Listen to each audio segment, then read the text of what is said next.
guns, and more. 100% he did this. I'd go off into fantasy world. How much more lucky can you get that you're not on death row? You want to know what we know. My name is Jay. This is Guilty of Crime.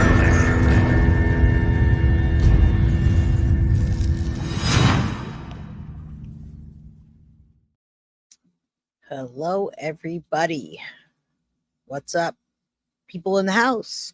So, you guys will be very pleased to know that we're going to do a Stephen Stearns / Madeline Soto video right after this. So, after this, I'm going to go ahead and direct you on over there. So, let me say hi to everybody. Hopefully, my headphones are working and you can hear me. I want to say hi to Brian and Jill. What's up?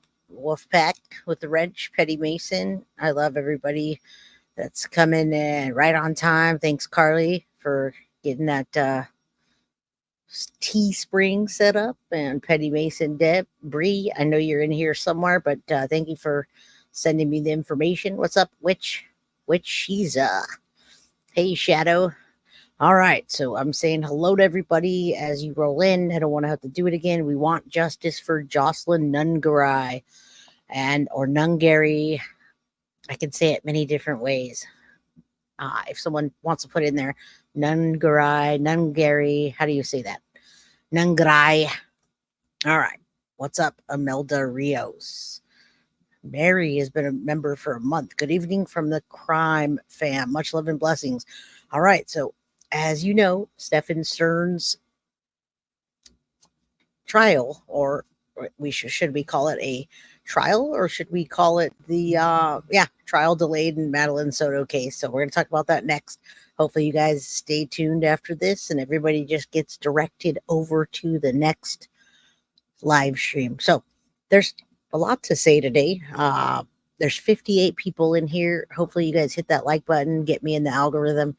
I'm surprised there's not a lot more people waiting to hear the updates. This is pretty big here, and it's going to be a really good show today. I know everybody's stuck on Stephen Stearns, but we'll get there next. Clue season. What's up? MM Clar. Thank you, J Mods, Crime Crew fam. I love you all. MM. We got a lot more MM, and I know you could listen to me for hours. I just have to have enough good content for that. So hopefully everybody hits that like, smash it, and then I'll be in the algorithm so we can do more and we can have more people on here as guests. Savage Barbie, what's up? All right, y'all. Well, today we're here for Jocelyn Nungaray, however you want to say it. We want justice for her, and today they finally got the DNA testing back, and since the DNA testing come back, they have it confirmed that she was, in fact, SA'd. Now, I want to give you a trigger warning, folks, because this whole episode is going to be demonetized, all right, on my end. It's not going to be pulled down or anything. And I want to say thank you, Lumi Evie, Valerie Swellum, and then Mary. Thank you. So today, trigger warning, you're going to get a lot of essay, not saying essay, the actual word. You're going to get a lot of things. And somebody said they're so happy they're a new member. Emma, oh my God, I'm green. I've never been so happy. Well, I'm glad that you're happy to be part of the crime crew. Let a friend know, like, subscribe, share. Yeah, you guys are going to hear a lot of the R word today, and I can't do anything about that because this case is just the way it is. Sadie's mama is listening and crocheting, eyes messed up. Well, prayers to you, Sadie's mama. We love you. You're part of the crime crew. Just know we're here for you always. And y'all hit that like if you want to become a member or gift memberships today or have super chats or super stickers. Today would be the day because this is not going to be monetized. This one, I guarantee you. So we're going to start with the clip number 1, and right off the bat, we're just going to be bam, striked out. There's just too much that you cannot edit in this case. It's a brutal case that I don't take lightly at all, and there's nothing I can do. You wouldn't even be able to hear the show. So let's go. I'm going to give you a quick 2-minute recap, folks. Hello, Adam and JC and everybody How am I not losing count? Who are we talking? Oh yeah, trigger warning. Let's put that here. Valerie Veramonte, very much a trigger warning for everybody. And yeah, there's nothing I can do here except tell you what's really going on. But I'm going to get striked, of course, and that's how it goes sometimes. So let's get started with this. This one's going back. This is the surveillance photo. It's more than I've showed before. This is from June 19th, but I'm 2-minute recap for those folks that don't know anything about this. And it's interesting because the footage, I've seen other clips of this footage, but I didn't see this footage. I didn't see this particular footage where I girl in a convenience store the last time she hold was on. seen I'm going to pause it real quick. So, yeah, Jocelyn was last seen alive in the convenience store of 7-Eleven. I didn't see this footage where she was actually with the guy, and looked like he was walking behind her. So it looks like he may have got her to go somewhere. Like maybe said, "Hey, go over here and do this," because she looked like she was willingly walking. And yeah, evil monsters. I don't know how that happened, or if he said, "Oh, over there" or something. I'm not sure, but let's watch this real quick. This is just a recap, and then we're going to bring you all the way up to date. And then I have a special, my special guest is Mr. Strategic, but it's a pre-record because he's working out in the field, in the land of police officers in New York. So he couldn't be on with me today, but I've got a pre-record, and he might pop up in chat, but he sends his love to everybody. We'll send True Crime Strategic's link so you can go check out his channel. He doesn't get nearly enough views, and I highly suggest that you subscribe to his channel and just watch everything that he puts out, okay? So all of my peeps that I play on here, thank you, Carly. Everybody that I play on here, every single channel that you mention, everybody that I personally endorse or personally say, hey, they're good people, I recommend checking them out. I'm definitely not a hater on any channels, and the more true crime you can consume, and the more people that go around in the community, the better it is for all of us. Like Obi Daddy says, Adam, we're in a cult. We're in a cult of true crime, and we keep it real. All right. So the only way to keep it real is to keep each other in check. By keeping each other in check, we know we're doing things right. So, all right, my internet's a little bit buggy today. I should have probably reset, but it's okay. All right, let's go. Everybody's in here now. We got a little under 100 people. Bree's comments not coming down. I was trying to, but whatever. Let's hit play. live. Investigators are trying to figure out how Jocelyn Nungaray wound up strangled in a bayou. And tonight, we're hearing from Jocelyn's mother. Victor Jacobo joins us live from the area where Jocelyn was last seen in North Harris County. Victor, what do we know now? All right, folks, this is just a quick recap. Pay attention to the footage closely. Watch how the guy is right behind her and she's walking out. Now, I don't know if he was following her or, yeah, everything is laggy right now. They just redid my internet. What's up, Sarah McKee? Okay, so just if you do anything, pay attention to the surveillance. It's interesting. Yeah, that's right.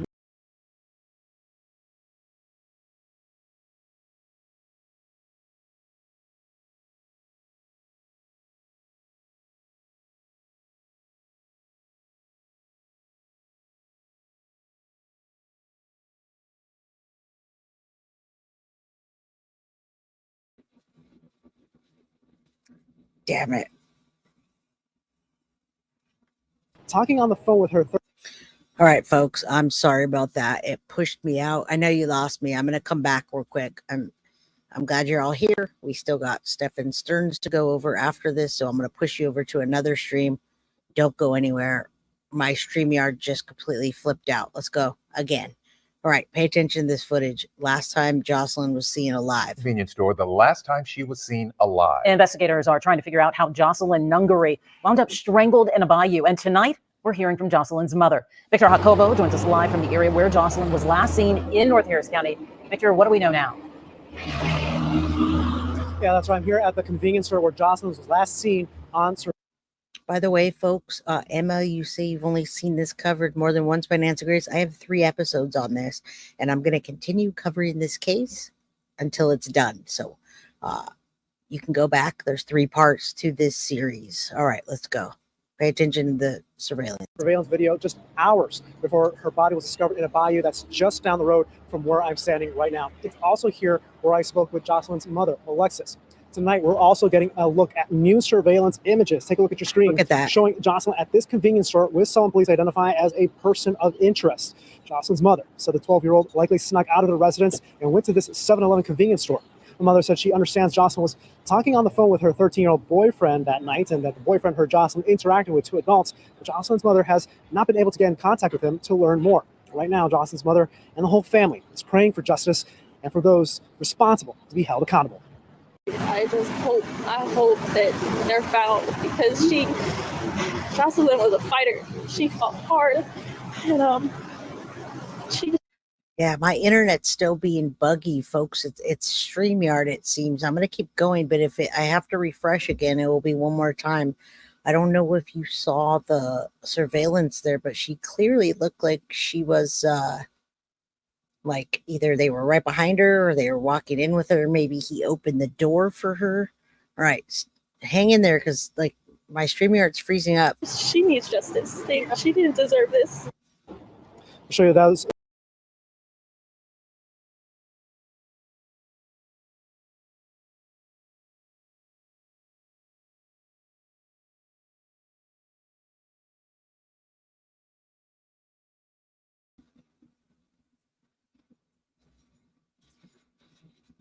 Tonight. Thank Oh gosh, this is not going to be how it goes tonight. All right, so that was that.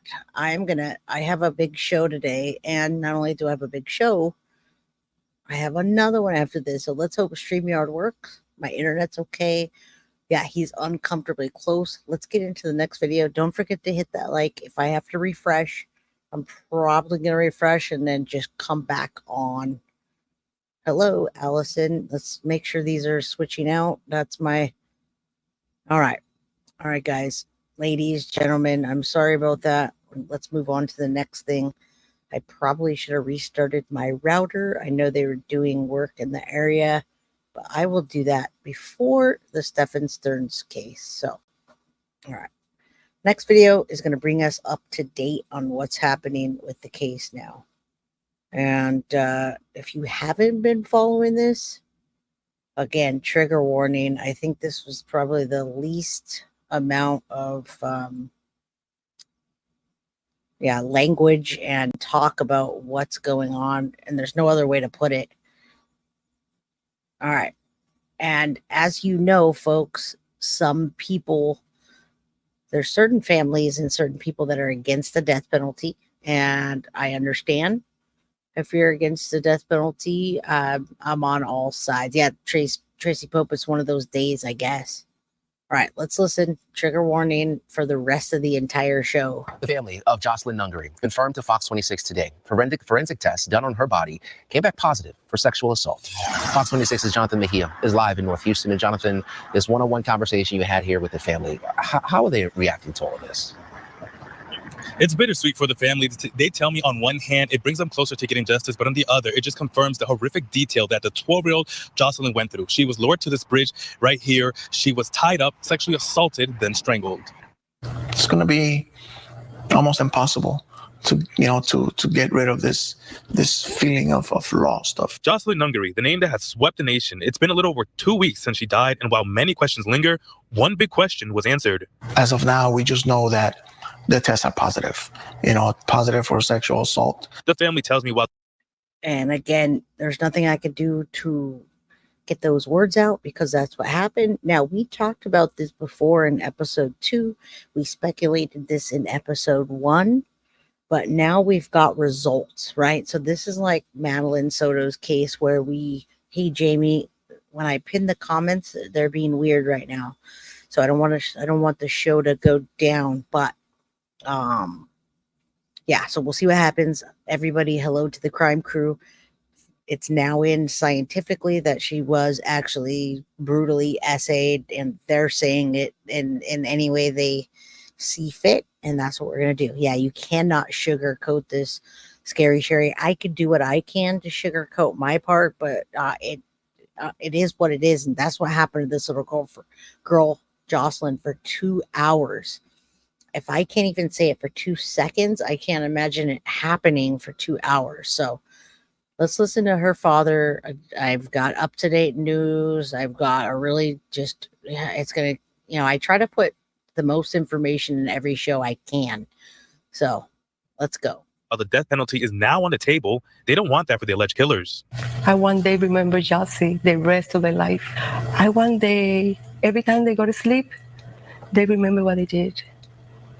And show to the others, you don't mess with our child. You don't mess with United States. You don't mess with Texas. I'd rather for them to remember this in general population, life without parole.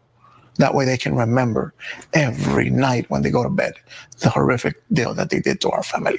And while Jocelyn's name has fueled the immigration debate across the country, the family says they don't want her to be used as a pawn. I want them not just to use my granddaughter as a political base, but to know her name. It's Jocelyn Nungaray. We just want to make a difference. Okay, he said Nungaray. We just hit 111. That's an angel number, folks. So let's say a prayer for Jocelyn Nungaray. That's how the family say it. Yeah, prayer for Jocelyn Nungaray. I hope these guys meet their karma in jail. And also there's people that are of, different religions, different political backgrounds that say they don't want the death penalty and they don't agree with it. And that's fine too. I'm all for the death penalty if it happens ever. I would be on the firing squad. If somebody put me in there, I would go ahead and use my own weapons for the firing squad if they let me. If there's an electric chair, I would pull the lever. So I'm in for the death penalty, but I understand these people that aren't, and I respect everybody and what they say. And I agree with both sides. It's just me. The death penalty for me, though, yeah, me as well. Look at that little beautiful girl. And when you see that, it's easy to soften up and say, hey, everybody's opinion matters and it counts. And what really counts is justice for Jocelyn Nungaray. For Jossie. We don't want Jossie's memory or name to be easily forgotten. Oh, yeah. The family tells me they're looking to have this new evidence expedited in court so that the judge can rescind the bond placed on the 2 suspected killers. As for those 2 suspects, they are due in court again in September. I'm reporting live in North Houston, Jonathan Mejia. Again, we'll be staying up on this case. Absolutely. They're due back in September. So that means we have plenty of time in between all the other things happening that we're going to keep you up to date on things that happen. Let's say, for instance, let's say that one of them tries to escape or somebody knows what happened and they, we kind of saw this part, but it's what's your point? It gives you a little version of it. And then we're going to break it down for you on, did Houston PD botch the case with the forensics? A crime to remember. This hurts. Poor baby girl. Yeah, it does. And when we talk about what happened to her, brutally happened to her, it hurts a lot to know what she went through. And yeah, Marge, I want to say for everybody that I absolutely know that the death penalty could take years or never happen. Okay, Richard Ramirez was on death row and he ended up dying from cancer. So sometimes they never get the death penalty, really. Their death penalty is actually just them sitting, for 23 hours a day. All right, Risa, hold on real quick.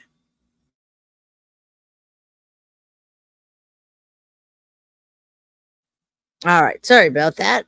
My daughter decided to hum while I was doing this. Look right behind me. Okay, you could be on it for you. That's the whole United States. So look at Scott Peterson. He in California was on death row and they took him off because California decided not to do it. And then Chad and Lori changed my mind about, yeah, exactly. Doesn't mean it's going to happen, but it's just what we think. All right, let's listen to Life or Death. And is it up to the family, everybody? I mean, do they let you decide that? Sometimes they do. Victim Jocelyn Nungaray confirming our worst fears. That is, before 2 undocumented Venezuelan predators bound her and strangled her, they raped her.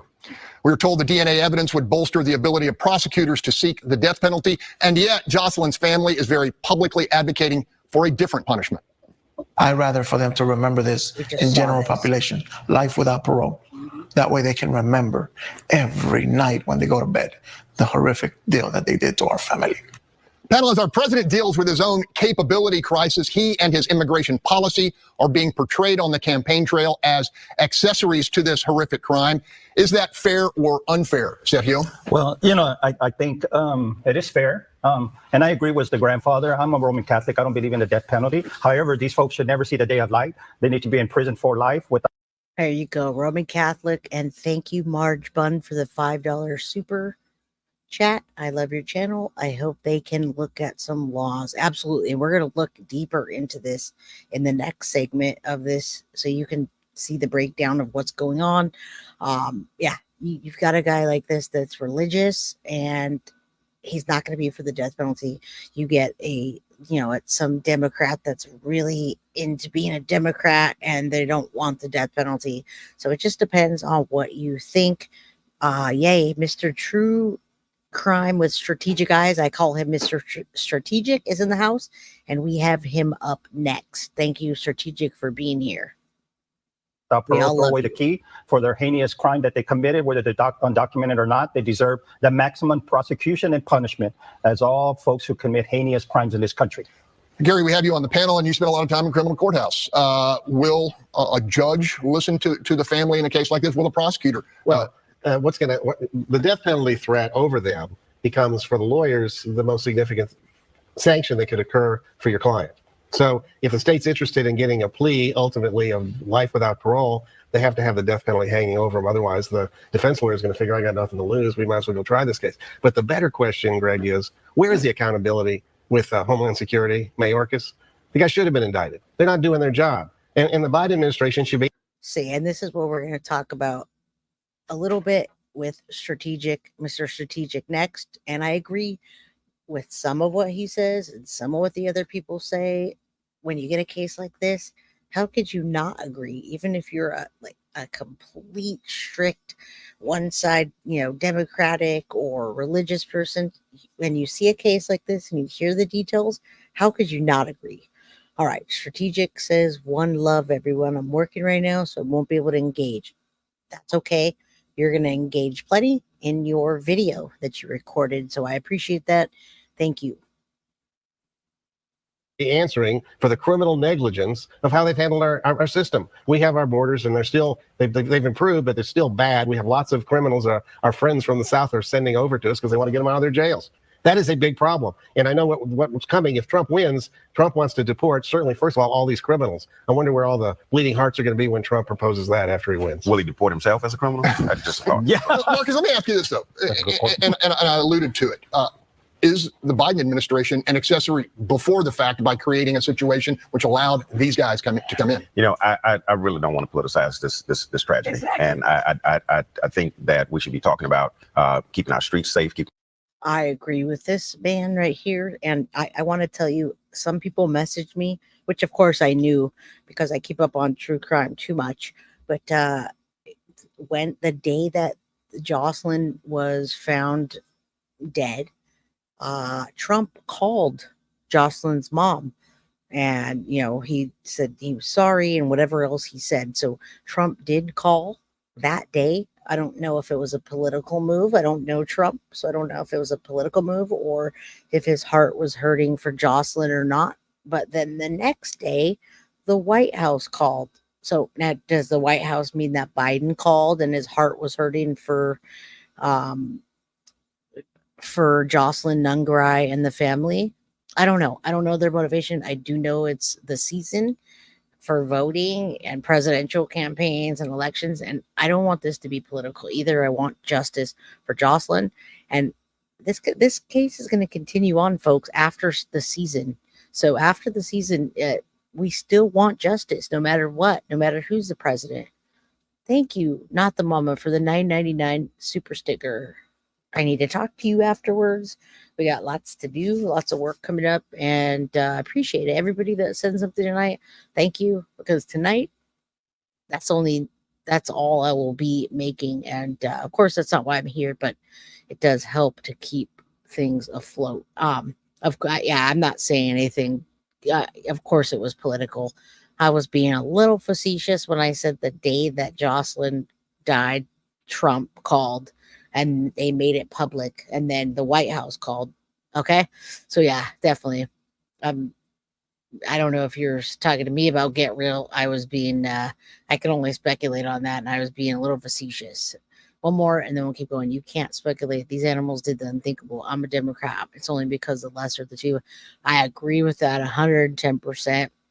I don't know about what I can't speculate or who we're talking about, but I'm right in the middle, and I want justice for Jocelyn, folks. I have no personal gain or interest in either party right now. So it doesn't matter what I think about politics right now. It's about Jocelyn. You guys can talk about what you want, but please nobody come at me sideways today. Our city safe. Yes, we know where they came from, but if they came from somewhere else, we would still be saying the same thing. This is a horrendous crime, and these guys should be punished to the limit of the law. I think we should give the family space to grieve. I think we should talk about curing the crime on the streets from whomever, and I think we should keep D's and R's out of sensitive situations like this. Charles, put your attorney hat on and tell me some of your impressions of what's unfolded, and particularly with the family suggesting that they do not want to seek. I think you have to take into account the family's wishes, right? But I think my fellow attorney makes a great point. But being a lawyer in the criminal courthouse is all about negotiation, and they need a guillotine, literally, to say, hey, if you don't take this life without parole, this is what we're going to go for, right? But ultimately, I don't think they get more than life without parole. And I think the victim's family, you don't want to punish them twice, right? If they're going to feel personal pain upon the execution, you don't want them to endure it, right? So I do think we're going to see a plea. I think the evidence is overwhelming. I think they have it's very clear. And this is the situation where you want to see the death penalty employed, right? If we're going to have it, it should only be used in the most horrible crimes, especially against children, and for those that there is no one that can articulate any possibility of innocence, right? As opposed to the reality of our death penalty, which is often directed at impoverished people of color more often than not. And I'm not going to agree or disagree with him because I don't have statistics, but there are people on death row that are not meant to be there. There's actual statistics on that, and people that cover these things and try to get people that are innocent off of death row. So yes, there are people that are executed that shouldn't be, and there's a whole bunch of different ways you could look at this. Techbird says, well, perspective. If they are only deported, then they will do it to someone else's family. People don't change. Right. We need better systems in place. I agree. But right now we want to protect our children in our country. And Techbird, you do got to remember too, and not just you, but everybody that we're in the United States and our country. We don't want that happening to other countries, but we pay a lot of taxes, Techbird, to keep our family safe. In my neighborhood, I pay a lot of taxes and for the schools and to keep the neighborhood safe. So yeah, I do pay for that, and I'd like that to make a difference. True crime is strategic. I think it's important the borders are safe everywhere. I agree. We all want a perfect world, and strategic is coming up next. We're almost done with this segment. What I wanted to make a point for this is I want to let you know the family is. They don't want the death penalty, even after finding out what happened to Jocelyn, brutally happened to her. They still don't want it. So I think they're probably Catholic as well, and they're against it. And then we're going to talk about the borders. And, I think there are people that deserve to die, not like that, potential governor candidate for the Republican Party who said that about liberals. I think there are evil people that need death. But I think we've also here in Texas put an innocent man to death. We know it's happened in America, and I don't think you can operate it. I think put him in a room with a window, put him in that yard, they get raped, and let's have at it. Yeah. That guy said what I would like to say.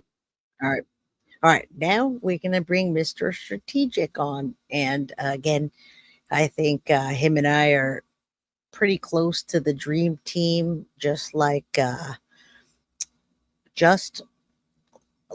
Deception Detective and myself. So, all right, we just did that, and actually, I'm going to do this one really quickly, and then we'll get to strategic because that's the part of the segment. This one I wanted to show you. There's not a perspective politically. The Fox Now is always going to be political, but I like to have everybody in chat talking about this stuff Major and being developments in the able murder to of 12-year-old hold on, Jocelyn Nungaray, $1 million being bond able to for get the two along. suspects. Both are illegal immigrants who arrived in the U.S. Pause. Okay, so they're still talking about that. And strategic, my videos are free for anyone to use. Very extensive. My very existence is to advocate for victims, and we appreciate that. Thank you. And out of respect, I always want to talk to creators, and I've worked with you before. I'd love to have you on, and we are going to do another we're going to do another show together, but I like to talk to creators and just get their consent. You know, if they don't want me using their stuff, I'd like them to say no. I appreciate you. All right, here's the last portion of it, and they're going to talk about the family not wanting the death penalty, and that's respectable for them. And I think the Watts family was on the same page as well, Chris Watts and Shanann's family, and that's why the trial went so quick without the death penalty. From Venezuela earlier this year. Police say the night of June 16th, they lured Jocelyn to a bridge where they strangled her. Her body was found in a creek the next morning. Prosecutors say one of the men admitted to tying her legs and had bite marks on his arm. Earlier this year, both were apprehended near El Paso, released and ordered to appear in court. The details are graphic and difficult to hear. Trial attorney Karen Conti is with us now, author of Killing Time with John Wayne Gacy. This is just a horrific and sad case. And I think about her family as they learn these details. Karen, your book, Killing Time, has a lot to do with. Now, John Wayne Gacy is somebody that would definitely be a person that should be on death row. Just like Richard Ramirez, just like Ted Bundy, just like BTK, just like Israel Keys. All right. So these guys that have taken, dozens of lives times 3, and they admit to it. They brag about it. They tell us about it. Those people are absolutely somebody that would be hard for me to say whether I was the most religious person or labeled myself as a hardcore Democrat, which I don't on either. But it would be really hard for me, and I don't know why. Maybe I need to open my mind up to it a little more and think, it's worse for them to sit off a death row and be out with the general population suffering that way, because most of them never get put to execution anyway. So that's, Jeffrey Dahmer, absolutely. I've covered that case a couple of times. That's a fascinating one. Yeah, they all age out before the death penalty is set, and I wonder what's worse. I've heard killers say before that that they want to be on death row so they can be by themselves and have their own cell and have a smaller area and so forth. So, Carrie, random. Random's your middle name. Random. For Chat and Jay, what is Spencer hearing? I don't know. Somebody answer what that is. Let's finish it so we get to strategic. Love that guy. With the death penalty, and I know you're a law professor and you teach courses about capital punishment. How does this play into this horrific case? Well, in most states, a simple murder doesn't make the defendants eligible for the death penalty. There has to be an aggravating factor, like the woman was pregnant. There are multiple deaths. It was a police officer. So in this case, this sexual assault will make these two eligible for the death penalty, because in Texas, if there's another crime that's being committed along with the murder, that makes the defendants eligible. So while this is a horrible detail, this makes the case stronger for the prosecution. How does it factor in, though, if the family says they do not support the death penalty? This is what I want to know. It's really interesting. The prosecution doesn't have to listen to the victims' families, because when you are prosecuting as a prosecutor, you're doing it on behalf of the state of Texas. You're not doing it as a private citizen. So, but certainly the prosecutors are going to listen, because who's more affected than the family of this little girl? And that if you don't have the cooperation of the family members when it comes to sentencing, they may not want to testify. They may not want to be part of it. And so when you have a reluctant witness, they're not good witnesses. So my guess is if the family is adamant that they do not want the death penalty for one reason or another, the prosecutors are going to honor that desire. And ultimately, Karen, is it determined by the judge, and what factors would the judge be taking into consideration?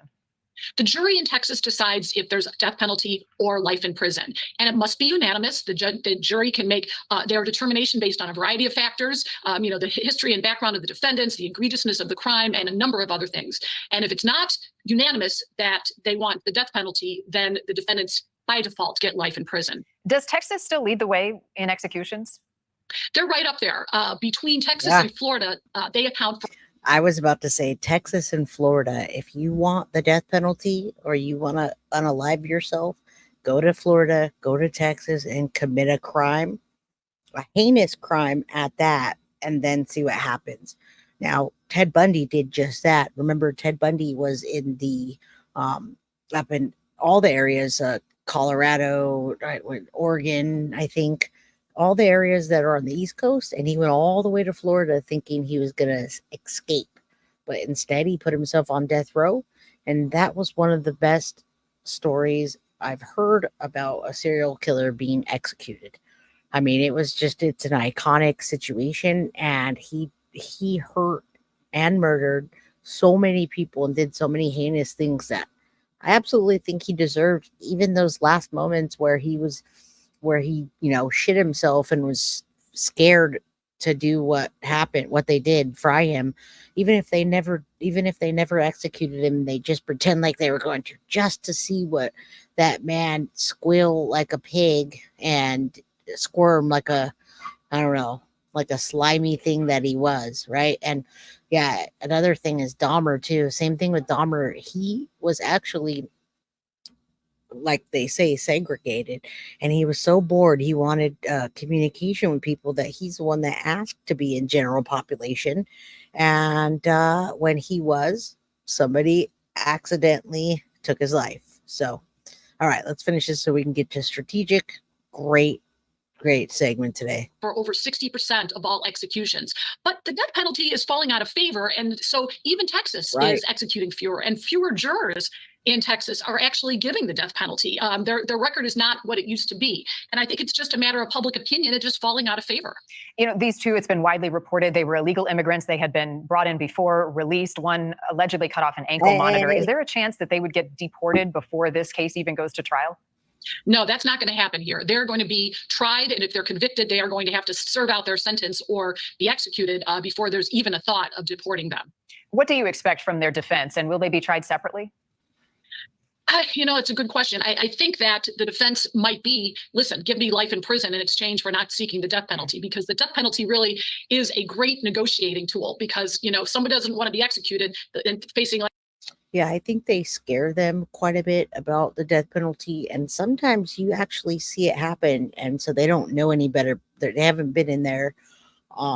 Some ways, I wish that they would send them back to their country to serve the sentence there and do real hard time, because over there, and by the way, hello Melly, always love to see you. We all love to see you. Everybody's lighting up chat with Melly. So good to see you. And not the mama, not to change the subject, but somebody I know has been down at the courthouses and going to the jail where Stearns is, and Stearns stays in his cell all day. He doesn't come out to shower at all, not very often. He's just a stinky mess that just sits there and reads books all day and stays in his cell. So if you want to know, I actually can't wait to see him when he has to show up for a court appearance, because I have a feeling that he's probably lost a ton of weight. He's probably not eating the food. You got to remember he had a gastric sleeve. So Stephen Stearns, from what I hear, is a hot mess in jail, just, I believe, withering away and just a stinky pile of shit. Yeah, crusty ass man. I can't wait till we actually get to see him and hear his Mickey Mouse voice have to say something. What a coward. life imprisonment is going to look awful good. But, if the DNA comes back and the sexual assault is related to these two defendants, I think this is a very difficult case to defend. Yeah, this new forensic evidence, damning and also heartbreaking. Karen Conti, as always, thank you. Thank you for watching. Go to newsnationnow.com to find News Nation. All right. Yep. Check out News Nation always. Now we're going to get on to the big portion. We got strategic, always of great value to, his insights of great value to all cases that he covers. All right. I love his insight, and he is definitely the dream team with myself, and him and Deception Detective I could work with all day long without needing a break. These guys are great. So, all right. So we've dropped it in chat. This man has 50,000 followers, but he's kind of rebranding himself. It's now the True Crime Strategic Show. Jocelyn Nungaray needs justice, folks. Hit the like button, share it. Let's get this out there. This is episode number 3. We've done 3 of these episodes, and you've gotten lots of details on the case. If you haven't seen it, go back. Also, go to Strategic's channel for all things true crime. You got to remember, he is a police officer working in New York City. So he knows a lot of what Duty Ron knows and Ed Wallace. All right. So yeah, you guys, let's get on with the show. Strategic, blessings to you tonight. Take care of yourself out while you're out there working. If I'm not mistaken, they're from Argentina. It's Venezuelan, actually. We're going to talk about that right now. And they don't take the people back. They leave the country. Yeah, we're going to listen. It's Venezuelan. New York State. There you go. Thank you for being here and correcting me. New York State. All I know is you're in New York State and you're some sort of police officer. But we love your insight, and it doesn't even matter what you are because you do such a great job. Lou, thank you for loving the channel. Jay, if you haven't watched the interview room last night about Kayla Hamilton, could you? Very good. Absolutely. Are you serious? If you would send me an email, that would be great. All right. Yeah, Stephen Stern's terrified to leave his cell. All right, let's go. Let's listen to this insight. Did Houston Police Department mishandle the Jocelyn Nungaray case? Let's listen. Now, remember, they had to get all of the swabs and the forensics. What do they have?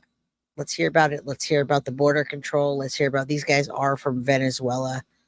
They're Venezuelan. On the show once again, this is a quick show. I just want to drop some new information that came out with the Jocelyn Nungaray case. I want to give you my opinion on how I feel the prosecution and the criminal investigation is going. First of all, I want to say that no criminal investigation is perfect.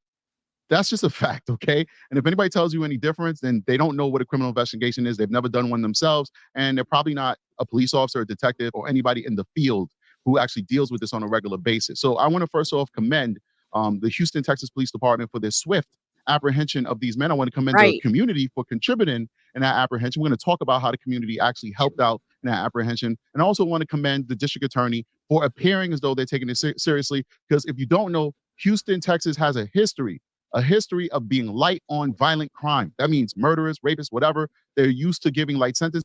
And Strategic doesn't have a filter, and we love that. Also, it's 4:44 here in California. So let's say a quick prayer, whatever you do, for Jocelyn Nungaray, and thank Mr. Strategic for taking the time to do this and bring the awareness from an officer's standpoint and with his knowledge at school that he's gone to, etc. Great man. All the people that I work with, I like to think that they're really good people and they want to see justice and they're here for that. So throw a quick up, hit that like, and let's keep going. This is great. I'm so glad I found this guy. They're used to, at least before you even get to the trial, giving people bail and bond, which results in people going out on the street and committing more crimes. Now, I'm not trying to talk politics. I'm just telling you the facts you can look up for yourself with a quick Google search, okay? So that being said, I think they did screw up a little bit in this case. And we're going to talk about why I think they screwed up. And we're going to go through some of the things that's happening right now. First, I want to bring you guys up to speed on what's going on with the case. And wow, you know, it's such a sad story. Adam. What happened to this beautiful little girl, Jocelyn Nungaray. Yeah, Jocelyn, and he's got a series over there. Mr. Strategic has a series over on his page. He definitely has great content. We need to get him back out in the algorithm. So let's help him get back in the algorithm. His videos don't have as many views as they should. Adam, thank you so much for the $5 for the cause. Everybody go over to Adam Drives Helen. He has a great channel. So chill. I love it's pretty soon it won't be chill because we're telling everybody, but on a Saturday night he puts like a light out so it looks like a campfire and you get to chill with him and talk. It's great. All right, let's go. 12 years old, snuck out of the house. She was dealing with some mental health things. She had a little boyfriend. She was feeling a little adventurous. She snuck out the house just so she could go to 7-Eleven and get a big gulp. She didn't sneak out the house because she wanted to do anything nefarious. She didn't sneak out the house because she wanted to use drugs or drink alcohol or hang out with older men or do anything. And I appreciate Mr. Strategic for clearing that up. I'm going to let him talk after this more, but people were saying, didn't she sneak out to meet those guys or didn't, like they were saying different things. She absolutely didn't sneak out for anything other than to go get a snack. She was being cute, a little teenager on the phone with her boyfriend. No big deal. Thought she was going to go get herself a Slurpee maybe and some chips. I don't know. But wasn't doing anything that nothing wrong and nothing that we didn't all do. But we're still here. Thing of that sort. She snuck out the house just to go to 7-Eleven, get herself a big gulp. Unfortunately, she confronted two extremely evil men. Let's get up to speed on this. Evil. To an emotional day for the family of 12-year-old Jocelyn Nungaray as a second suspect charged in her murder appeared in court. The family learning new details about the night Jocelyn was killed, and it was too much for one family member to bear. Troy Kless is in our newsroom with what happened today. Troy? Well, when the suspect's bond for his murder charge is $10 million, but after the hearing finished, Jocelyn's grandmother had an outburst against the accused killer. Yep. And I believe that this guy is the actual guy who did the murder, according to his co-defendant. I believe this is the guy. If I'm mistaken, I'll correct myself in a later video, but this is the guy who actually did the strangling. The other guy said that he told him to stop. The other guy says all he did was kiss Jocelyn. As disgusting as that is, but let's keep going. For the second day in a row, family of Jocelyn Nungaray packed a Harris County courtroom as they watched suspect Johan Jose Martinez-Rangel appear. Investigators say the 22-year-old admitted to a witness that he had done something bad and that he had to finish what he started. Now listen to that, right? This guy's from Venezuela, by the way. Some people saying he's from El Salvador or something. Venezuelan people. Listen, I don't want to get into politics, guys, but listen, you guys know what I do. I'm telling you, there's a lot of crime coming out of these migrant communities that is not being reported. It's not that all migrants are bad. Please do not think that. A lot of these people are legitimately fleeing oppression. We have a system in place to try and figure out who's telling the truth, who's not. You guys got to figure out the politics part. I'm staying out of it. I have my own personal views. Not like I'm running through this country, running through this life without a personal political point of view. Too. But that's personal. That's for me and my family to figure out, and me and the ballot box. You guys have to make. And this is the best way that I could have ever heard anybody say it, is what Strategic said. This is for me and my family and for my life and how I run it, for me to have my own political views, my own religious beliefs. I'm spiritual, but I'm allowed to have a personal life and have my own thoughts and ideas. Avis, exactly. I'm glad he said that as well, Jay. I've been irritated with people thinking she snuck out to be naughty. Me too. And Melly, thank you for being here. Everybody's loving on you. Everybody does. I know you're a mod for Vinnie Politan, so we see you all the time on there. Everybody sees you, and we all love you, Melly. You're a great person, and we appreciate you for being in the chats. Marissa Fontaine, thank you for the $4.99 super sticker. Next time someone sends me a super sticker, can you send me one with like an avocado on it or something? I've been craving avocados. If you see an avocado, send it over. All right, let's get back into this. Right. Everybody's opinion is everybody's opinion. No politics, no, and if you do, just, it's fine. Everybody has their own things. We're not here for that. Any of our lives can change in a heartbeat. And guess what? If it changes, it's not even going to matter who you voted for or what. Thank you, Carly. Thank you for the avocados. I've been craving avocados and eating them like every day. Okay. All right. The decision for yourself on if you think you're being served right by the politicians who want to be in power and the politicians who are currently in power, right? That being said, they're saying that, especially in Venezuela, because of the sanctions that the United States has placed against them, folks. When this rush to the border occurred, that they emptied out a lot of their prisons, and even people who were not in prison, but who were suspected of crimes, who were known to be bad people, whether it be drug dealers, murderers, rapists, etc., they fled the country as well to have a new beginning in America. And Venezuela does not share with us background checks on their citizens. They also do not take their citizens back when we deport them. They're basically like, you want them, you can have them. And a third of their population has migrated out of that country. We didn't get the entire population. We didn't get the whole third. Believe it or not, I went to Aruba for vacation a couple months ago, and they had a very sizable migrant Venezuelan population. Wow. See, this is good information to know. It's things that we wouldn't have brought to the table if Strategic wasn't here. We just don't see all sides. And this is why I love having a true crime community and having real, honest to goodness collaborators that don't hate on each other. We love each other. We share our information. Thank you, Strategic. If you're hearing us, we all adore you. Melly, thank you for the $2 super chat. You say, Jay, I love you in all the chat. You do amazing. Thank you, Melly. You do amazing running the chats, girl. We all just Melly, Melly, Mel. We're going to do a rap, Melly, Mel. All right. I wish I could play some of the songs that I want to play that are in my head, but I can't. I got some Eminem songs in my head. Unfortunately, they can't become citizens in Aruba, so they're like underground, working off the books or whatever. But they fled all over the place. A third of the population left Venezuela and has spread all over the Americas and the Caribbean islands. And we've got a sizable amount of them, but we don't have the brunt of them. Many of them went to neighboring South American countries.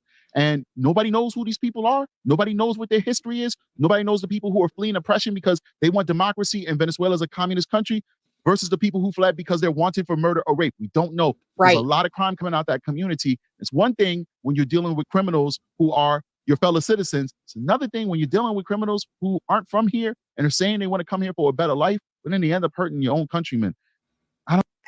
And, there's statistics on this that actually there's a lot more crime happening within our country than people that are coming from out of our country, but we don't take it lightly. And then we start using it as politics.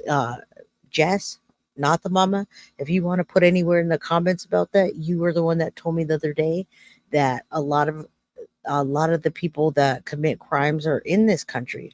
You say we as a country rely on immigrant labor, so we got to do something because it's terrifying. But you also told me that you gave me some statistics on the crimes that happen.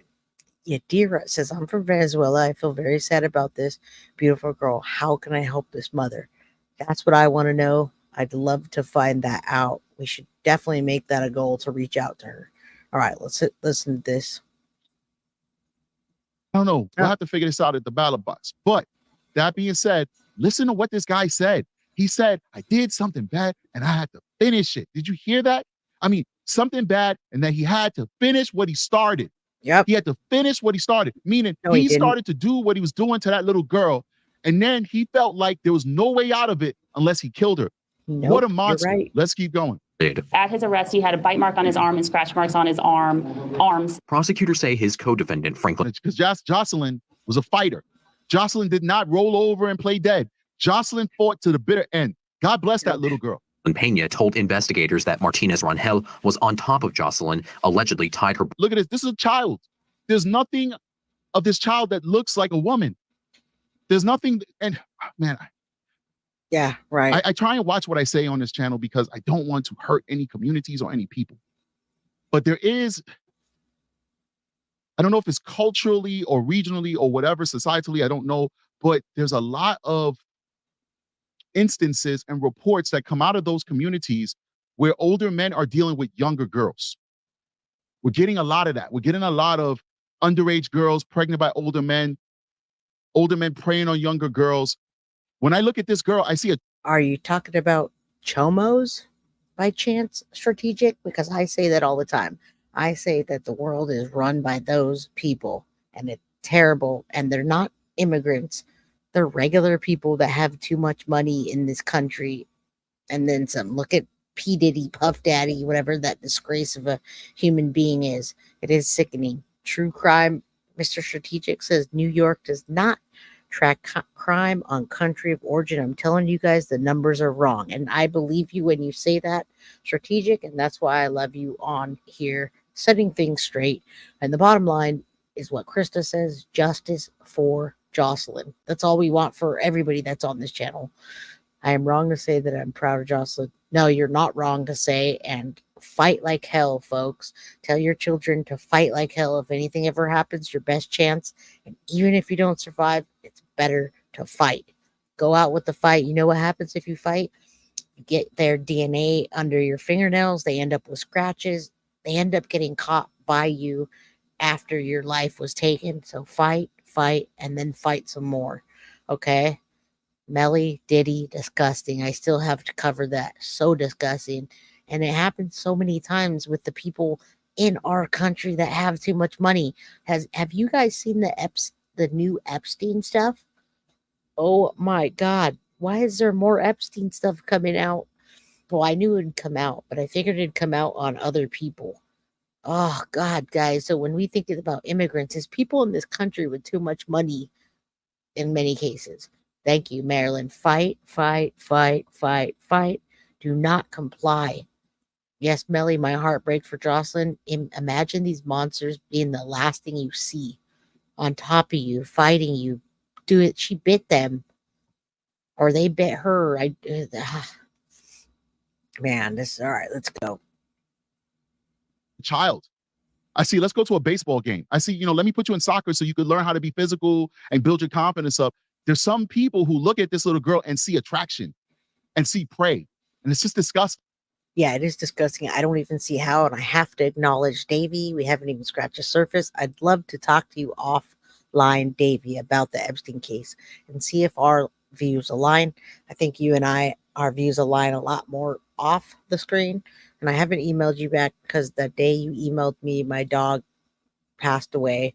He just stopped breathing that morning, and I've been recovering from that and just whatever. So, Davey, I'd like to talk to you more about the Epstein case and get your perspective. That one's just sitting on my chest, and I don't know what to do with it. So I'd love to hear more. Everybody says, hello, Davey. Yeah, just sickening. I don't see how anybody could see anything sexual about a kid at all, and not this kid, not any kid. Disgusting. I'm going to be 45 soon, and for me, I just don't even I'm anything below like 30 feels like a kid to me because my son's 20, gonna be 25. So I don't know. Maybe it's just me and I'm biased and I actually grew up, but it's disgusting and sick. Ugh, I can't even.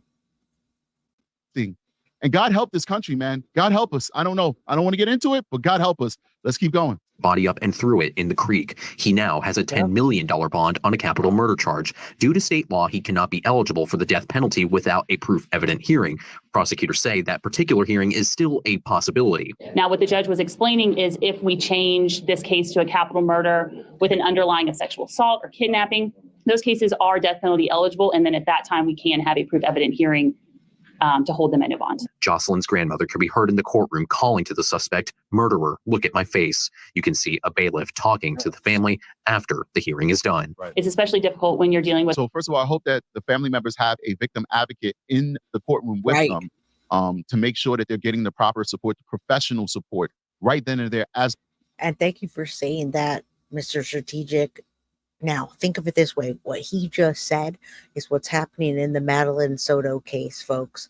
So when court actually does start and we start to see Tyler and Tatiana Wallace for Madeline Soto to get justice, Jenny Esquivel, everybody's going to see her because she is the victim advocate for those two people. And I don't know if it's the whole family. I don't want to speak out of line, but what he's talking about is what Jenny does in that giant case that we call the Madeline Soto case, Stephen Stern, Jennifer Soto. That's what she does. So anyway, I put up on my community page the Cash App to help those ladies, to fund them, to keep the memorial going. But anyway, I just wanted to bring up what the victim's advocate is. And that's who Jenny is. That's the role she plays. Thank you, Carly, for putting her email in chat. That's what he's talking about. If you don't know, I didn't used to know until I started doing this recently. Yeah, I would try being to get my hands on them. Yeah, Jess, I know. And Jen Soto. They're going through these proceedings. That is very important. You just don't have the family in a gallery. You have to have a professional with them. These folks are a victim of a very, very, very violent crime. But her outburst is totally understandable. I was watching Guilty of Crime the other day, and she was going over this, and she was showing other instances in the past where family members have engaged in outbursts against the killers of their loved ones, and that this one was mild in comparison to some of the ones and the examples that Jay showed on her show. Well, I agree 1,000%. This is nothing compared to what we've seen in history. And regardless of whether it was the biggest outburst or a generic outburst, that family has every right to have uncontrollable emotion based off of what these two men took from them. Shame. But let's keep going. With the loss of a 12-year-old. All right, before we get into that, I just wanted to answer that, Brian. Brian and Jill, you were at the pharmacy, missed the first part. Texas doesn't know yet. The death penalty is on the table, but we're not exactly sure because the family doesn't want the death penalty. So it depends if they take that into consideration or not. They might look at this case and say, it's so heinous. I'm sorry to you, bless you, whatever, but we're going to seek the death penalty. It's not off the table. It's on the table more than it's off the table at this time. Davey says it was relevant at the time and it stuck. I'm not sure. I must have missed something, but okay. let's keep going. So Henry says, hi, not the mama. So right now, yeah, the death penalty is on the table for sure for the crime that we're discussing now against Jocelyn. And we'll see if they take that into consideration or not. They don't have to. Exactly. My neighborhood friends and we would sneak out and go to random stuff, like walk by the place. Yeah. Haunted places and all that stuff as a kid. And we made it. Right. Jay just got a shout out. Yeah, I did get a shout out. Yay. All right. Child who had their whole life ahead of them. So this will be a very emotional case for us as prosecutors as well as the family. Prosecutors also say the suspect was looking up ways to flee the country after his image went public. Now, prosecutors are also rushing test results to see if the victim was sexually assaulted. Now, that's where I believe that the mistake was made. These test results should have been done immediately when that body was found, because she was found without her pants on. She's a 12-year-old girl found bound by a river without her pants on. The test should have been done immediately. And how did I know that the tests weren't done immediately? Because an expedited DNA test only takes 7 days. See, and these type of cases are expedited. There you go. And it doesn't matter where you are and what municipality you're in. The science is the science. They all use the same machines, the same technology, the same training, pretty much the same certification as well. So if they did an expedited test on the actual kit, folks, we would have been had those results back. I don't believe that they did a kit immediately on. I don't believe the coroner, and I believe I heard that the coroner did not do a kit, because I remember watching the news source and they said that they're going to get a safe saying nurse to go and do the test on the child's body. This is way after the coroner had already did their autopsy. Why would you get a safe saying nurse to go do a kit on a body when the coroner should be trained and equipped to do the very same test? That doesn't make any sense. A coroner should be doing every test possible, or should be certified to do every single test possible on a body. Right. Especially when we have so many cases in our society where sex abuse is a part of that victimization. So, and before he even gets into that, Davey, I have to say, how did the rich feel rich? You're absolutely right. Even not in your country, here. If you notice, a lot of the people that are rich and powerful and famous, they have to take it to that next level to feel powerful. And what makes them feel powerful, a lot of times, is dominating people, doing evil things, and then they take it to the next level. I can name case after case after case of people that have too much money, and they just want that power, and they take it to the next level. Ya's daughter says, who is speaking? What is his channel? We dropped that in chat. We'll drop it again. This is True Crime with Strategic Eyes. We'll drop it again later, but that is Mr. Strategic there. Fantastic. I didn't know I'm not an officer, so I wouldn't know that I couldn't confidently say they have a 7-day test that they can rush, and they, all the things that he just said very passionately.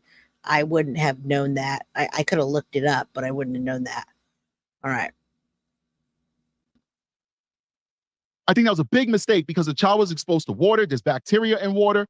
The elements also can wash away evidence.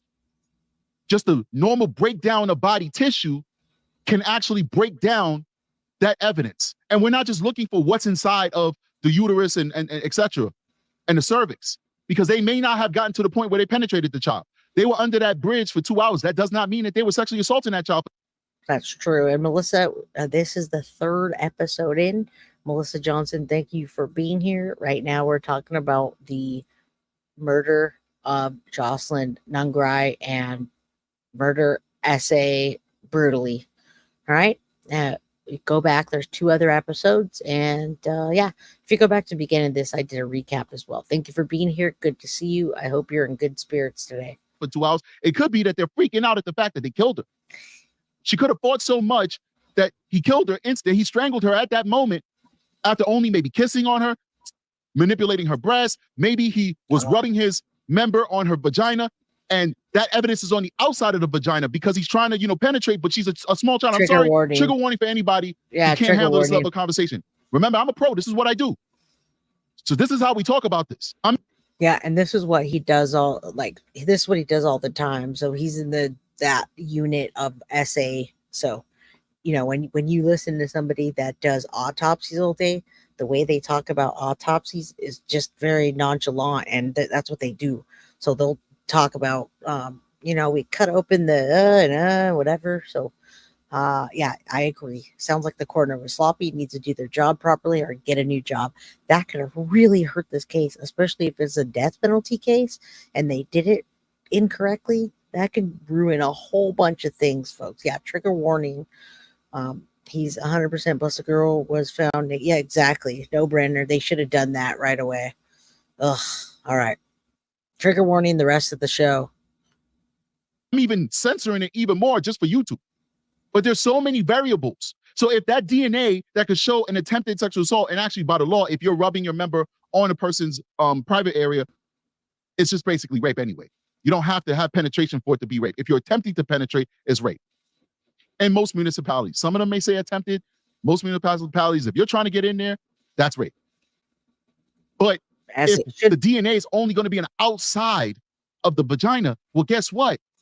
That DNA could be washed away. That DNA could be destroyed by bacteria from that river. They should have done it immediately. How much time has passed since those tests have been done between them finding the body and actually doing the test? And remember this, Ed Wallace will talk about these kind of things. It's just, I don't think Ed Wallace works with like the SA part of it. I know he does forensics, but yeah, he doesn't do this portion, which is really harsh. So yeah, trigger warning. This is something that you can't edit out of a case that happened to this little girl, Jocelyn. It's what happened. I want to know. And if they did not do it immediately, which evidence shows that they didn't do it immediately, I think they dropped the ball. Now, they might very well get the evidence that they need. They may very well be able to get DNA that shows that these guys engaged in a sexual assault. No problem. Great. Water under the bridge, if we want to say that. I don't even know if that's appropriate. It's just a saying I constantly say, even before this case. I apologize. But it is, we move on. We get our capital case with a death penalty element added to it. And we send these guys to be judged by St. Peter at those pearly gates, right? But if they lose that evidence because they didn't do that crucial test in the time frame they had to do it, which was immediately, shame on them. Absolutely shame on them, because it should have been inferred that if you find a 12-year-old under an overpass inside of a river without her pants on, with her hands bound, that most likely there was a sexual assault that occurred. Now, the other saving grace, ladies and gentlemen, is that if the hands are bound, the pants are off, and you're under a bridge or underpass, that's a kidnapping. So there is the other element that could be used to rise it up to a death penalty case, because if they cannot prove the SA, they can certainly prove the kidnapping, and then we're right back at a death penalty case anyway. But I hope to God that they did not fumble that avenue they had to prove that these guys. And that's what we're talking about right now. It literally says in my title, did Houston PD botch her case? We don't know yet. We haven't seen the evidence. We don't have a full autopsy report. It hasn't been made public. I don't know the laws in Texas. Mr. Strategic is in New York. I'm in California. I couldn't tell you what, I wouldn't want my daughter's autopsy report released to the public for everybody to be going over and seeing all that stuff. So I don't know. I don't know where that is, but right now we're speculating with what we know, and it's educated speculation is what we're going to call it. I'm sorry, but the way you run it, I was talking about the Karen Reed case. I lost respect. The woman is guilty. Yeah, I don't know about that. I didn't even cover that or watch that case. I have no idea. Yeah, this poor girl, heart breaks for her mom. Absolutely. Yes, Melly, of course you're in California. I'm in California too. Bay Area, California. Silicon Valley to be exact. Are not only murderers, but they're also rapists. Yeah. Unbelievable, ladies and gentlemen. I want to go ahead and bring it back to me. And I want to bring in another video for you guys, just basically talking about their apprehension. I think it's very important. It is widely reported.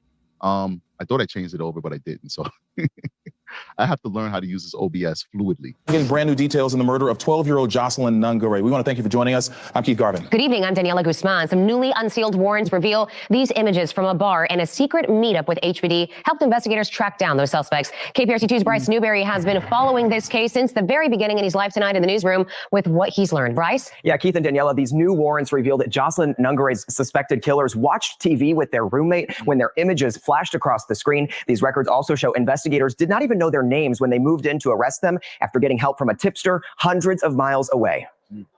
Suspected killers Johan Martinez-Rangel and Franklin Pena took these pictures at an. And I got to tell you guys, we got to be honest. I got to be very honest with you. A lot of times the names that you were seeing are fake names. That may not be these guys' real name. I'm going to be honest with you.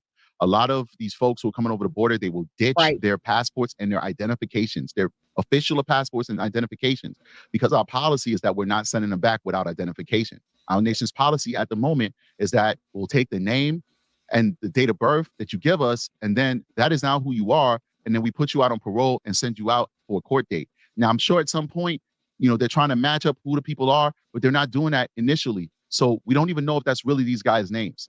They may not be, and I'm encountering that as well in the real world. And it's hard to keep track of these people when they have 4 names. They could use 2 of the names. They could use 1 of the name. They could use the middle name, switch it up with the last name.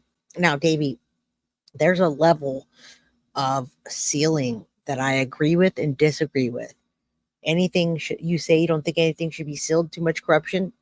I don't think that it should. My daughter or your son, if you had one, I'm just saying, it should be sealed to a level of where certain people can see it, but I don't think the media should be able to get anybody's autopsy and then put their autopsy all over social media. So when mom's on Facebook or YouTube or Instagram, she can see a picture of the autopsy.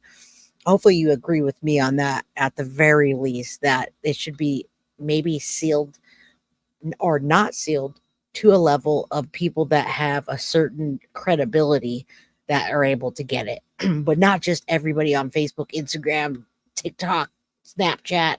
What do you think? Ojos Locos in North Houston, just hours before 12-year-old Jocelyn Nungaray was found strangled in this bayou June 17th. Investigators released these images of them the next night. Some police looking for 2 persons of interest. These are brand new photos tonight of the men homicide detectives want to speak with. They saw themselves on TV while watching the news with their roommate. According to this new search warrant, the roommate tried not to react, but instead texted a cousin in Laredo. He was scared and did not know what to do because he was living with 2 guys responsible for the death of a. Think about this guy as a freaking hero. Because, they probably would have killed him if he was like, what the hell you guys did? And he acted like he was concerned, like he recognized that those were the dudes. They probably would have killed him. Look what they did to that 12-year-old girl. You guys don't think that it'd have killed this guy and try and run to the border? They would have. This guy is a hero, and not only is he a hero, but he's smart. He's smart. 12-year-old girl. By Wednesday night, the cousin contacted Houston police from 350 miles away.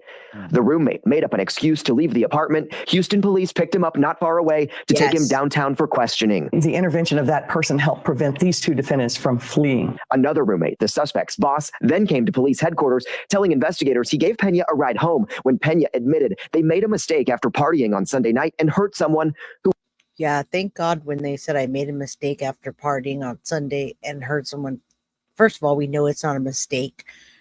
The way it happened, it may have been a mistake at some point into some situations, but this was for 2 hours long. They assaulted her, and I'll show you the pictures at the end. Bree sent me some still shots of the surveillance that you can see that they were either following her on the way out or just opening the door. They had her targeted and they knew what they wanted to do. And a crime to remember. I'm sorry. And this is what I'm talking about. I just saw somebody else talk about Gannon Stout and his autopsy being out there for the public to consume. There's multiple channels. I don't even want to name them. Autopsy was made public and published. The news media had coverage. It made it 100 times worse.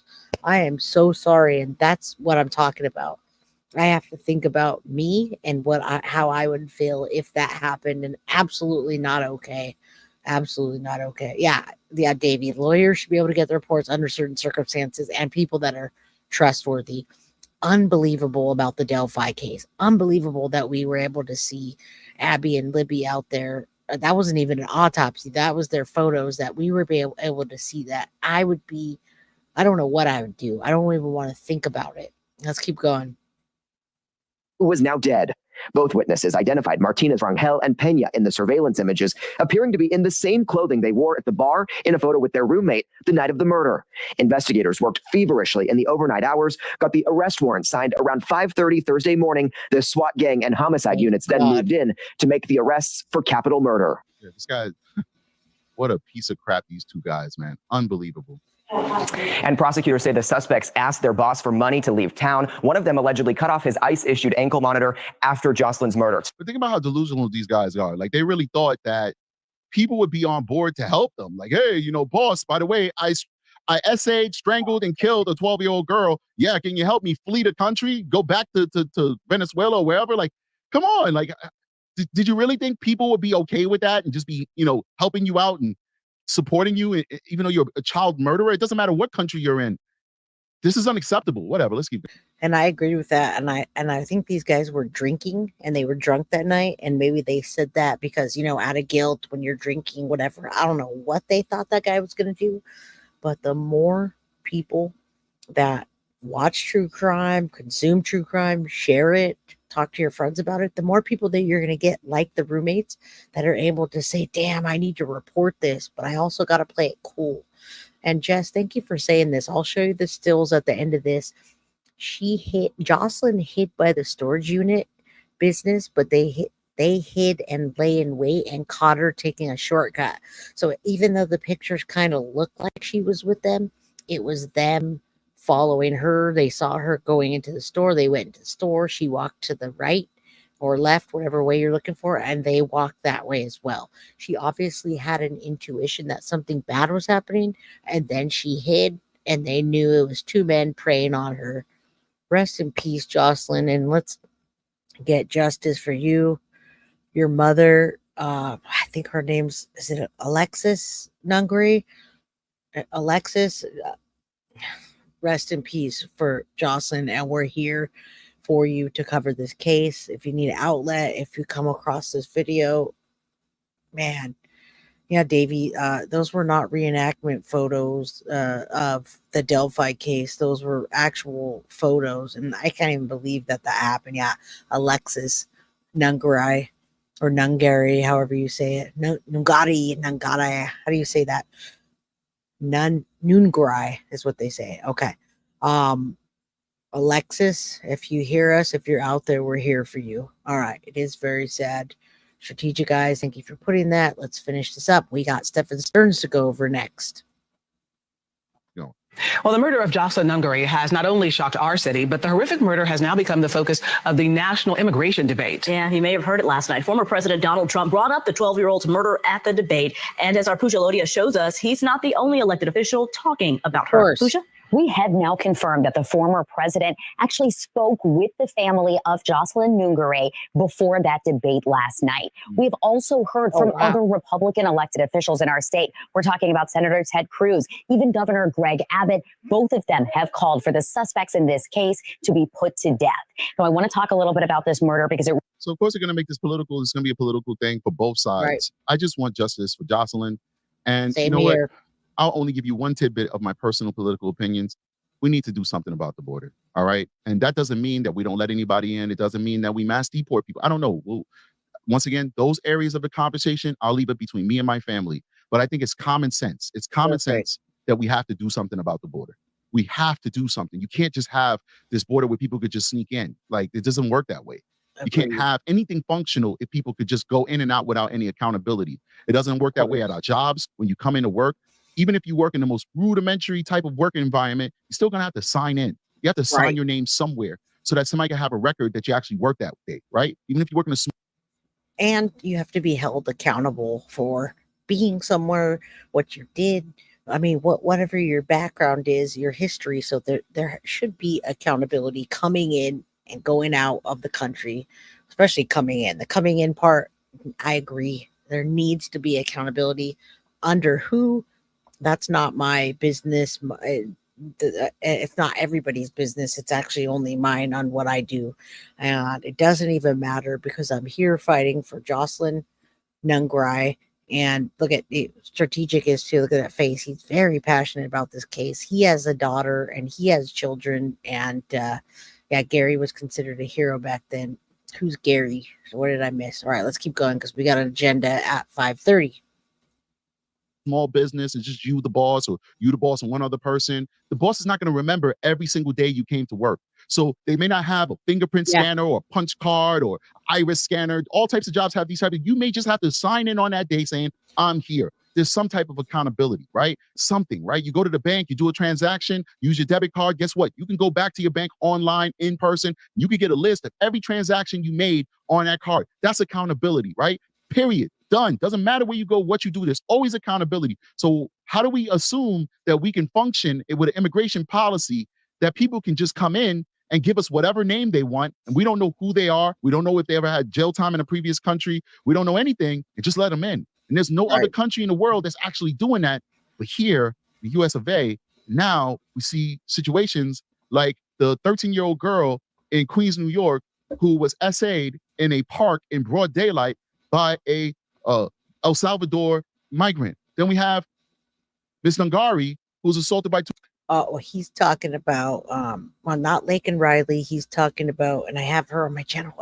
Everybody knows. Okay, so we're covering Lake and Riley. We're covering Rachel. It's Rachel, right? Marin. So Blake and Riley, Rachel Marin, Molly Tibbetts, and Jocelyn Nungaray. All same thing. And it's not like we're doing that on purpose or trying to put a series together for immigrants who attack people in the United States, close the borders. It's not like that. It's just happening. And right now, maybe it's happening. Maybe they're highlighting it because it's political season. I don't know, but we need justice for these women and kids. She's a child. Alley Cat says, hell, well, we have a problem with American crime. Now we're letting 1 million in. We're supposed to keep track. Absolutely. And hand out accountability. I agree. All right. 2 Venezuelans. Then we have that mother of 5 and fitness influencer who was assaulted in another park by another Venezuelan national. And then we have cops getting shot. And Trende in Uragua, however you say the name, this Venezuelan gang that's shooting New York City police officers. It's getting crazy out here, people. It's getting crazy. And I don't care who's in office. I just want somebody to solve it. So I don't have to do shows about beautiful 12-year-old girls who get abused and killed in the worst way and left to rot in a ravine in Texas. This brings me no pleasure. This is horrible. So we got to figure this out, man. And you can see Strategic. Strategic is like myself, very passionate. Every show he does, he's like that. He's got the passion. He's in for it. He wants to teach us something so that we can hopefully not repeat this as many times as it is. He says, I just want law and order for our babies, or so our babies can live. And it's for our children as well. We both have children, and we don't want any of that to happen to our children or your children. Again, I'm always saying, no matter if it's what case it is, never normalize letting your children be with other people, sleep with other people, stay the night with other people. Have them come over, have them be at home, tell them no, even if they have a fit. Let's not normalize this this whole, if you don't trust someone, you shouldn't let them go. Normalize taking care of your children and keeping your children safe. Again, Alexis didn't do anything wrong, but you know what? I think if she had it to do over, she would have said, hey, if I'll stay up late with you. Yeah, I think she even said that. Or, if you need something, here's a card, just DoorDash it, whatever. Wake me up. It doesn't matter what time it is. We can do that now. So let's do that with our children, folks. Please tell your children, doesn't matter what time it is, wake me up, whatever you need to do, I'm here for it. Even if it's something I don't want you to do, I'm here for it. Tell me, I'm not going to freak out. Adam says, the fucking passion, no bullshit from either one of you, pure hearts and souls. Absolutely. Everything I do, I put my heart and soul into it. It hurts, but hey, it's what it is. Quinky Tink says, are the roommate and boss who called the police on these monsters also immigrants? I think one of them was, as a matter of fact. I think one of them was. And that's why you can't sit there and say everybody's like this, because that's not true. Mr. Strategic says, I'm not saying all immigrants are bad, which brings me to the same point I just said. Our societal carelessness is allowing bad people to infiltrate the migrant population, and they're using it for their political agenda right now. I don't care about the political agenda right now. I care about border control and making sure that this doesn't happen. So next week I have to cover this case again with another person in the place. All right. Let's finish this up. Stefan Cerns, folks. Stefan Cerns. really is tragic. It is impacting so many people in our area. People are just hurt by hearing all of these horrific details. 12-year-old Jocelyn was found strangled to death in a North Houston creek on June 17th. The two suspects in her murder are both undocumented immigrants. They are currently being held on $10 million bonds. Lieutenant Governor Dan Patrick is now saying he will be pushing forward what he is calling Jocelyn's Law, which would automatically deny bail for those charged with capital murder. Senator Joan Huffman has also promised to sponsor this bill in the state Senate. And even though multiple studies by groups including Stanford University and the National Academy of Sciences show that immigrants to our country are less likely to commit violent crimes than those born here, this murder has All right, so what I'd like to do is I'd like to see what dates that study was taken in, because I think that that's 100% correct when we're looking at migrations that have happened in the past. But since 2020, when this started happening, I think that if they're taking statistics from 2020, 2021, 22, 23, that those numbers are going to be much different. Agreed. Those numbers are going to be much different. So I would say thank you, News, for sharing us the statistic, but shame on you for not citing what year the study was in, or what the name of the study was. You said Stanford, but okay, Stanford puts out thousands of studies a year. And what, people get their doctorates from doing studies. That's part of the process. Yeah. Part of their dissertation. One person. We have no information on when that study was done and if that study is applicable to what's happening now, because what we see with our own eyes does not seem to correlate with what that study is saying. Let's keep going and let's wrap it up. Can be bullshit. Agreed. Really become a major flashpoint when it comes to immigration. Former President Trump has called it, quote, a new Biden migrant killing. One of them, I just spoke to the mother, and they just had the funeral for this girl, 12 years old. This is horrible what's taken place. What's taken place in our country. We're literally an uncivilized country now. Now, this murder remains under investigation. And if you guys remember, if you weren't here at the beginning of the show, former President Trump was the first one to call Alexis, and it made her feel good. So whatever makes her feel good, I'm all for making Alexis Nungaray feel good. I think she's getting through this with the power of prayer. I think she's religious or spiritual, and I see right through that, and I see that it's helping her. So Trump called her, and then the White House called her. I'm not sure if Biden spoke to her specifically or not, but whatever makes her feel better and happy is what I promote. Mr. Strategic said it in chat. Don't believe the numbers. Yeah, right. And I agree with that. Statistics, it can just be one person doing a paper, or it can be 12 people doing a paper 10 years ago. We have spoken to the district attorney about this. She says she is still. All right, that's it for that. Guys, I love you immensely for joining with me today. Wanted to just sneak this video in before I had to go do the other thing. All right, and I have to do my next thing. Thank you, Mr. Strategic. If someone could drop that in chat, I'm going to show you these pictures before I go, because I'm going to talk about the 710 here. Or it was supposed to be a trial. Yeah, I knew that wasn't going to happen for Stephen Stearns. So here you go. Here are the pictures of Jocelyn. Thank you, Bree. According to Bree, here they are. So you can see Jocelyn having a, looks like she got a big gulp. She was on the phone with her boyfriend the whole time. Even though she was on the phone with her boyfriend, her gut told her to go hide. At some point, she went and hid behind something, and they sought her out. So is there a troll in here, folks? All right. Check this out real quick. So it's frozen because there's nothing on here. It's a picture of Jocelyn. It's a still image of Jocelyn, and she's just being a kid on the phone, getting a big gulp. There she is again, getting her big gulp on the phone, drinking it. And then look at this guy, uncomfortably close. He looks like he's with her, but he's not. And he's right behind her, following her. So at that point, she must have gotten a sense. She must have had a sense to think, what the heck is going on here? And then she went off and hid.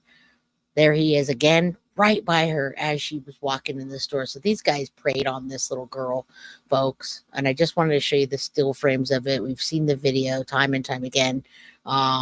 So this is the third episode we've covered on this. Go back if you haven't seen what I'm covering and you don't know what it's about. Please go back and watch it. Take the time, spread awareness. Mr. Strategic, thanks guys, and thanks Jay for highlighting the show. Thank you. We appreciate you. I can't wait to get more content. And I know you're on vacation again soon. So let's collab together on the same show. You do perfectly. Dream team, baby. Dream team. Justice for Jocelyn Nungaray. Please hit that like button on your way out, folks. I'm going to get off this stream and I'm hopping right back on to explain what happened with Stephen Stearns today for his supposed trial that he was going to have on 7/10. So if you want to know about Stephen Stearns in the Madeline Soto murder trial, please follow me over there. All right. On that note, I'm out of here. I'll see you in about 30 seconds or so. Guilty of crime. I want to thank you for watching. If you enjoyed my content, please share this video, like, and subscribe. You can also follow me over at Facebook, Instagram, TikTok, X, or Gmail. If you'd like to donate to my channel, you can use Cash App or Venmo or PayPal. Thank you very much in advance. Guilty of crime. Are you guilty of crime?